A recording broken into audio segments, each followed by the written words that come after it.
Hello, everybody. Welcome into UFO Fantasy Football. I'm Jackson. That's Finn. And today we are talking about our Week 11 Stars of the Week, those shooting stars. Oh, yeah. uh, You want me to go? I was going to say, I feel pretty confident about all of our starts, honestly, this week. Okay. I mean, the last few we've hit pretty well. We could have a recap show, I think, at one of these shows coming up here to show like if we actually know what we're talking about or not. Absolutely. Let's get started with quarterback. All right. I'm going Mr. Dak Prescott this week. The last two games he's played, he's had 21 and 26 fantasy points in each of those two games. Vikings are surprisingly allowing the third most fantasy points to quarterbacks over the last 3 weeks. Mm-hmm. So it's a little sneakier. And this game's got the third highest over-under this week at 47. So I kind of like a lot of points to be scored in that Cowboys-Vikings game. So I'm going Dak Prescott. Nice. Yeah, the Vikings are a weird team. I can't believe they're 8-1. 8-1. Whatever. Keep finding a way though. Yep, every time. My start of the week is going to be Russell Wilson. I know. That's a little risky, but it's only because he's playing the Raiders. They are the second worst against quarterbacks to give up 25.2 points per game. And Russell Wilson had one good week this year. Yeah. It was against the Raiders. So I think he's going to duplicate it.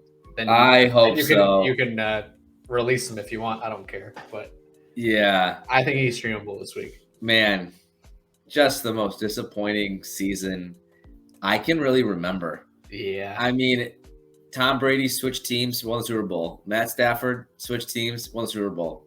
Russ switched teams, 3-6. Yeah. Last ranked offense. Just very sad. Can't believe it. Okay. And I would say Daniel Jones this week has a pretty good matchup against Detroit. Yep. Which is kind of an obvious one, but they allow a lot of yards rushing to the quarterback too, so Danny Dimes can actually do some stuff with his legs. So I could see him get over 20 points this week, Absolutely. Just another flyer. But all right, how about your running backs? First running back's gonna be David Montgomery for Chicago. Going against Atlanta, and this is tied for the highest over-under at 50 points. Bears, Falcons. Insane. But I could kind of see it. And no Khalil Herbert, so we don't have to worry about a timeshare there. Obviously, Justin Fields has been doing a lot of running, a crazy amount of running the last couple games. So that's always going to be a threat, and everyone's got to take it seriously. So hopefully that, we'll maybe open up some lanes for David Montgomery, give him some more opportunities. And the Falcons are allowing the 7th most fantasy points to running backs over the past few weeks. So I think I just kind of like all of that together. Montgomery's been kind of quiet the last, 6 games, but I like him here in this spot. Yeah, Herbert's been more involved recently, so that's kind of been hurting Montgomery. But now that he's on the IR, it's all his. That's what I'm thinking. Yeah, I mean, there's always a chance that, someone else sneaks in there. But I think for at least this week, we're okay with Montgomery. Yeah. And who is your second guy? And I'm going Isaiah Pacheco.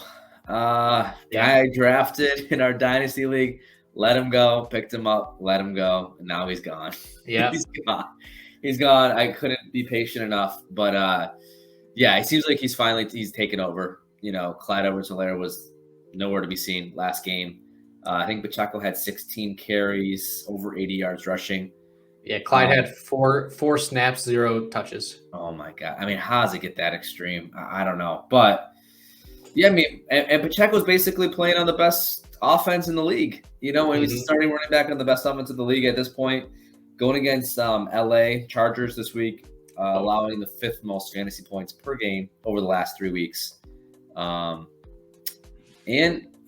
Another high over-under 50 points. This is number 1. So, I like it. Smash that, absolutely. My 2 running backs, my first guy is going to be Brian Robinson for the Washington Commanders. I know he's still splitting with Gibson too, so I also say this about Gibson. I think they're both very startable. The Texans are the worst against the run. They give up 28 points per game to the running back. And that's been pretty consistent all year long. They've just been awesome. Yeah, they just can't stop them whatsoever. So I think Brian Robinson's kind of like getting that starting role. I know he's still splitting, but more Brian Robinson than Antonio Gibson, I think, going forward. So yeah, and I mean, you saw what they did last week against Philly. Basically, just ran it nonstop to keep them off the field. It seems like Robinson gets all of the carries. And I mean, Gibson gets probably like 30-40% of the carries. Gibson does get a couple receptions though. So he's involved in the passing game where Robinson's not. But I mean, you could easily see like 20-25 carries for Robinson, a touchdown or two. I mean, big yardage. Yeah, so absolutely. You can definitely see that happening. And my second running back here is going to be Devin Singletary for the Bills. The Browns are the second worst against the run, according to FF Today. They give up 25.4 points per game. And I think you were mentioning earlier, he had 2 touchdowns last week. And I mean, they're just kind of using him like they should, I feel like. Yeah. Like they don't really use the running back too often, but when they do, I mean, if you go back to last year in the playoffs, Devin Singletary was number 2 running back. Like last 6 weeks in a year or something like that. So I could see it happening again. I mean, and obviously this game was going to be in Buffalo, where it was going to be snowy and they were going to get a lot of action because as the weather gets worse, they probably lean on that run game a little more. Now in Detroit, so it's going to be nice, obviously in a dome. But yeah, and I believe I saw a stat, I don't have it in front of me right now, but that Cleveland's allowing like over 20 receptions to running backs for the last 2 games, something along those lines. So, and it's been weird. They haven't really used Nyheim Hines since getting him. And it almost seems like James Cook's actually gotten a little bit more usage than he did before. It's a little confusing how they're using him, but Singletary is still the clear number 1, at least, even though those other guys are mixed in. So, I like it. Yeah, I think the Bills are going to come out angry after the last couple of weeks. 2 losses in a row. So, I think they're going to destroy them and they're going to run out the clock towards the end. Yeah. All right. How about wide receivers? My first one's a little chalky here. I try not to do it too much, but I'm going to go Amon-Ra St. Brown for this one. Obviously, just target monster. I mean, he's just like, 10 plus targets a game, and he usually cashes in on those. Again, this Detroit Giants game, 4th highest over under this week at 46. And even I kind of like him in daily fantasy as well, because at least on DraftKings, I think it's showing the Giants are like 4th best against the pass. So it doesn't always look that great, but the Giants are actually they've allowed the 8th most fantasy points per game to wide receivers over the last 3 weeks. So, I always like to see I like the year-long stats, of course, but if you look at a little bit more recent, kind of some trends that are going on, maybe that's something that St. Brown can exploit a little bit. So I like him here. Yeah, absolutely. You can't trust season-long trends all the time. Like, look at Seattle's defense the first 3 weeks, and then after that, totally different. Right. I mean, like the Ravens were awful pass defense-wise in like the first 2 or 3 weeks, but hasn't really been the case. No, not at all. I'll go with my first receiver. Also pretty chalky. It's T. Higgins against the Steelers. Still no Jamar Chase. Steelers still terrible against the pass. They looked a little better last week, but that was against Andy Dalton, so take that with a grain of salt. Watt is back, but Watt is back. So we'll see how that factors in. Hopefully it'll be good. It's, go Steelers. Yeah. But I don't think they have a chance of winning. I mean, they won week 1 against the Bengals, but I think they're really gonna. I think it's gonna be bad for the Steelers this week. Yeah, it's tough. It's a tough position. Higgins has been a little disappointing. I really thought once Chase was out, he was gonna explode, and that really has not been the case. And so I kind of like Boyd here too. I was thinking about using him here as one of my stars, but yeah, I think one of those Bengals receivers that both probably are going to have pretty good games. Yeah, I think so as well. Who's your second guy? My second guy is Amari Cooper. Coming off a really weird bad game last week. I think he only had like 3 catches. But he had 26 points the week before that, or the game before that. Mm-hmm. So I think, it just kind of got a sense, once he comes off that bad game, I think they're going to try to focus on getting him the ball a little bit more.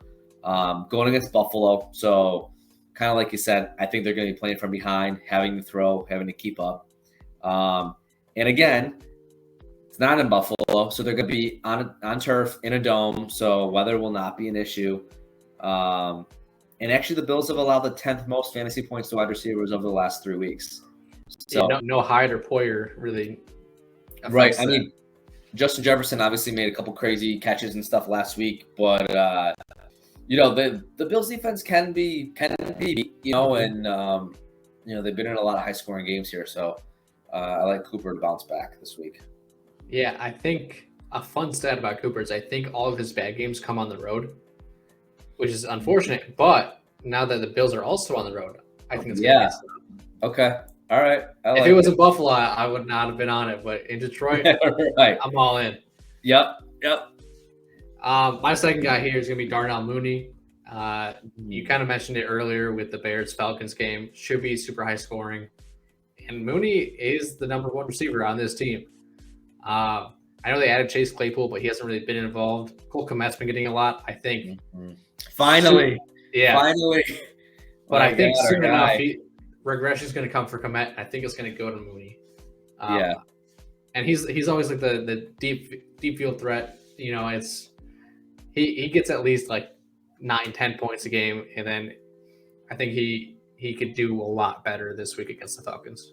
Mm-hmm. Okay. And last but not least, tight ends. Tight end, I'm going a little deeper here. I'm going Foster Moreau. I like it. He had 4 targets for 43 yards last week. Broncos are allowing the 7th most to tight ends over the past 3 weeks. No Waller. I mean, the Broncos have a good defense overall, so maybe they'll be able to slow down Devontae Adams, who Carr is like it's the only guy Carr ever throws to. So maybe there'll be a little bit more room for Moreau to get some action. Obviously, Waller's on IR. I think Renfro's out.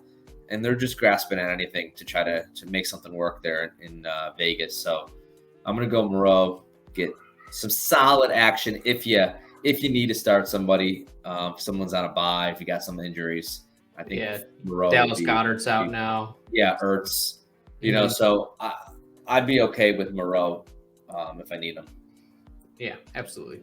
And my guy, it's been my guy all along, Dalton Schultz. Mm-hmm. The Vikings are, I think, the 8th worst against tight ends throughout the season. Okay. You also touched on this earlier. Very high scoring game potentially. Mm-hmm. And I feel like the Cowboys and the Vikings have both just been in a lot of close games recently. Yeah. I mean, both went to overtime last week. I think it's going to be a high scoring, close game. And Schultz, like recently, since Dak's been back and he's been healthy, it's always like 5 or 6 for like 60 to 80, sometimes 90 yards and like a touchdown half the time. Yeah. He's pretty reliable. I think moving forward, he's probably a top 5 tight end, maybe top 3 behind. Wow. Andrews and Kelsey there. Mm-hmm. I think it gets kind of gross after those guys. So yeah, I mean, kind of anyone's in it.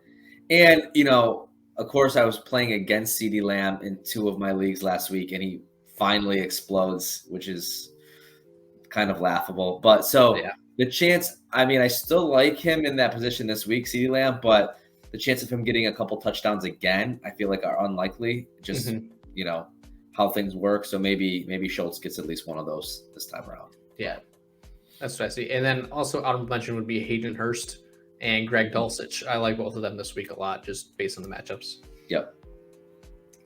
All right. Well, that is going to do it for today. I hope you enjoyed. If you did, please like, subscribe, comment, all that stuff. It would mean the world to us. But until next time, see ya.